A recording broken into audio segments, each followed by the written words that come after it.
கிருஷ்ணகிரி மாவட்டம் ஓசூர் அருகே tipper lorry தனியார் தொழிற்சாலை பேருந்து மீது மோதிக்கொண்ட விபத்தில் லாரி ஓட்டுநர் உயிரிழப்பு. தனியார் கம்பெனி ஊழியர் 16 பேர் பலத்த காயத்துடன் மருத்துவமனையில் அனுமதி. கிருஷ்ணகிரி மாவட்டம் கிளமங்கலம் காவல் நிலைய எல்லைக்குட்பட்ட பகுதியில் தனியார் தொழிற்சாலை டாடா எலக்ட்ரானிக்கல்ஸ் அனுசோனை என்ற இடத்தில் தனியார் தொழிற்சாலை இயங்கி வருகிறது.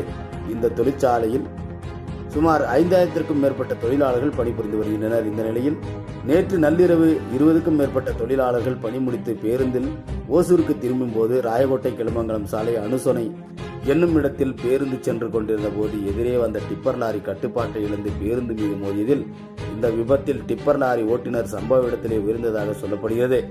படுகாயமடைந்தவர் தனியார் கம்பெனி தொழிற்சாலைகளில் 16 பேர் ஓசூரில் உள்ள அரசு மற்றும் தனியார் மருத்துவமனைகள் சிகிச்சை பெற்று வருகின்றனர். காயமடைந்தவர்கள் விவரம்: தனியார் தொழிற்சாலையில் பேருந்து ஓட்டுநர் சரவணன், கீர்த்திகா, ஸ்ரீஜா, சத்யா, பிரியா, சங்கீதா, ஹேமா, மோனிகா, ராதிகா, நிவேதா, அபிநயா, மகாவிஷ்ணு, மணிகண்டன், சினேகா, சுரேஷ்குமார், கார்த்திகேயன்,